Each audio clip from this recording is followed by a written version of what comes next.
Hey guys, back today with another video in a series I dropped off a while ago that I want to finish up. I got this is the Love Dare for Parents book. This is the Kendrick Brothers. It's a follow-up to the Love Dare for Marriages that I would highly recommend. I've done 40 some videos on the Love Dare for Marriages, and I've got those on my channel. You can find if you just search for them, or just put in the search for them. I think you ought to be able to find them. But I just got to day 15 on this one, and I stopped. I can't remember why. I don't know if it was COVID related or something going on, but I dropped it and then forgot about it. And so I want to start it back up. I got a message from somebody yesterday saying, I wish you to finish those Love Dare for Parents. And so, hey, if there's one person out there that would watch these, I'll finish them. I mean, if for nothing else, I need them. And I'm glad whoever you were, thank you for doing that.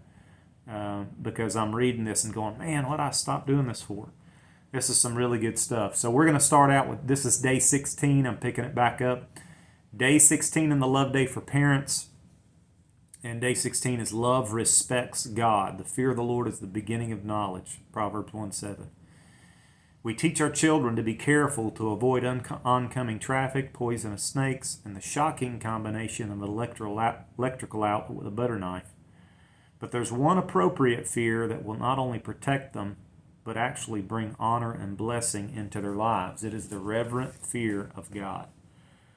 Did you know that parents are commanded to teach their children to fear God so they can live better and longer lives? That's in Deuteronomy 6:1-13. A healthy fear of the Lord is the foundational key that enables our children to think more wisely, speak more honorably, and live in a way that's more pleasing to God.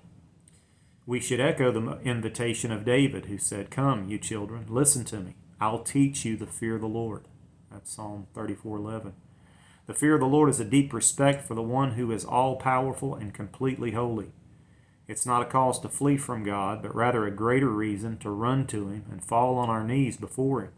He's so pure and powerful that fearing Him teaches us, parents and children alike, to take His rule and commands very, very seriously. And you know what? That's one of those things I recently thought about in the Old Testament.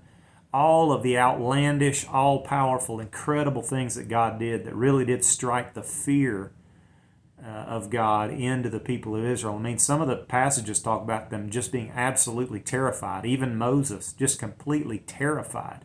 I mean, that's what a big storm, a tornado, a hurricane, something like that can just absolutely bring terror into your soul in a way that's just awe. It's awe-inspiring.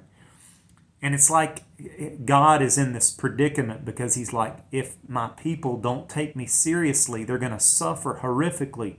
And so He's trying to do these, not trying, He's doing these things, these shock and awe type of things, just to get our attention. And because He knows how critical it is when we don't take Him seriously. It just makes me want to wake up and take Him seriously. God is not only patient, kind, and loving, but also holy, powerful, and completely just. He will never be mocked, disregarded, or ignored without consequences. Now let me stop there, because when we read stuff like that, we think that He's this, we picture Him as a human who's being ignored and who's not going to allow that to happen. So I'm going to get your attention. You just wait. The hammer's dropping, boy. So we think like God is like that, and He's not. He's nothing like that. The truth is that if He really did create everything, and He created principles within this created order that come out of who He is, then He's intimately tied to what He's made and what He's created. And so if the image bearers He's made aren't fully aware of how critical it is that they know about gravity. I mean, just think if you were ignorant to gravity. You'd be hurting yourself left and right. To think if my wife's grandmother didn't have feeling in her arm, and she had kind of an overweight, flabby arm, how kind of old folks get a flabby arm, but she couldn't feel it, but she loved to cook. And so she's always cooking, but since she couldn't feel, she was cooking her own arm many times, on the stove, because she couldn't feel it. She'd be cooking, she'd be trying to do some things, but she couldn't feel the fact she's got her arm on the eye. That's what it's like for us humans who are disregarding the fact that God is, and the principles, the things He's created are real. And when we don't have feeling for them, we're just burning our arm off. I mean, we're smoking ourselves. We're harming ourselves. And that's what God is like, trying to scream at. Wake up so you'll stop this. Look at your arm. It's on fire. You know, just to use it as a metaphor. We get ourselves in so much trouble because we're just ignoring Him. And of course, He isn't mocked, because you can't twist the fabric of reality. You can't do that. It's going to snap back at you. It just is what it is. You can't. Nobody gets away with anything. The best thing to do is wake up to what is and align yourself. Let God's grace cover you and help you. So He reigns supreme with heaven and earth under His feet. The Bible describes Him as a consuming fire that we should serve with reverence and awe. The fear of the Lord awakens wisdom within us as we realize that we are living in a universe completely under His control. It begins with an awareness of God's presence. We cannot run or hide from Him. He omnisciently knows our every thought, desire, and motivation. His pure eyes see everything we do. Second, this fear makes us conscious of His unlimited power. He omnipotently holds our lives and eternal destiny in His hands.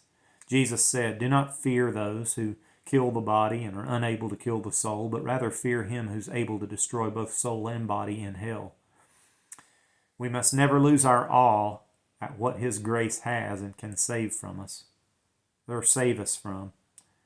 He's not forgetful and grandfatherly. His power over us is only eclipsed by the loving might of His mercy. Third, the fear of the Lord reminds us to be very respectful of God's holiness as one who is set apart, infinitely greater and higher than everything else, perfect in every way. To approach Him would be like trying to approach the sun. To comprehend Him would be like an ant attempting to swallow the ocean. When a man and his children learn to fear the Lord, they begin to hate evil, pride, and perversion, and avoid the snares of death. This fear can help a little girl to stop lying and a teenage boy to quit acting immorally as they discover a holy God that sees them. One of the Bible's great warnings is against those who belittle or ignore God. Some people foolishly think He can be disregarded or outsmarted, though He counts the number of the stars and His understanding is infinite. If the people of the world feared God, they would stop stealing and killing, hating and hurting, and begin walking in humble respect for Him and for one another. One of the overlooked ways we as parents should bless our children is by honoring the Lord with our own personal, humble worship. Not just church service attendance, but an authentic love that flows with obedience and reverence for God in every place. We should respect Him so much that we refuse to live in any way that is displeasing to Him. How blessed is the man who fears the Lord, the Bible says, who greatly delights in His commandments. His descendants will be mighty on earth. The generation of the upright will be blessed. David wrote, "How great is your goodness, which you've stored up for those who fear you." The fear of the Lord is a fountain of life that can cause all our fears to go away. It not only keeps us from sinful actions, but it opens the floodgates for blessings, wisdom, counsel, and understanding, wealth, honor, and fruitfulness, God's presence and provision. So the fear of God may be one of the most important things you could ever pray for and seek to develop in the hearts of your children. As they learn to respect Him, they will respect life and respect you. The more you talk with them about the greatness of God and their need to reverence and honor Him, you can help them see the loving kindness embedded in His power. That's more than able to guide and care for them. For He is awe-inspiring, but He is also intimate. He's almighty and yet all merciful. Serving a God this big is not a burden, but a sacred privilege. The more your children fear Him, the more they can know Him and humbly love Him, enlightening and aligning their hearts with His greatness. To deny Him is only the beginning of tears and years of regret, but to fear God is the starting point of the best and most abundant life of all. So here's today's love dare. Ask your children to read Psalm 139 with you. Then ask what they learned about where God is and what He knows about each of us. Explain how God created them, loves them, always sees them, and will judge them one day for how they lived their lives. Finish by praying verses 23 and 24 together. So this is actually a great thing. I do another series that's on delighting in your son or daughter and having a time in the day in which you're not telling them what they're doing wrong, or you're trying to give them goals or other things like that. You're not teaching them as much as you are just enjoying their presence. And you could take a practice like this and turn it into that. Just make sure you don't turn it into some, more of a Sunday school lesson, although that's a perfectly good thing to do. Our kids need to delight in us. If we could delight together in God's Word and then pray over it, man, that's a powerful thing. So there's day 16 in the Love Dare for Parents. I'm going to finish this out, so I'm making a commitment to do that. God bless you guys. God bless you with your kids. We'll talk to you next time. Bye-bye.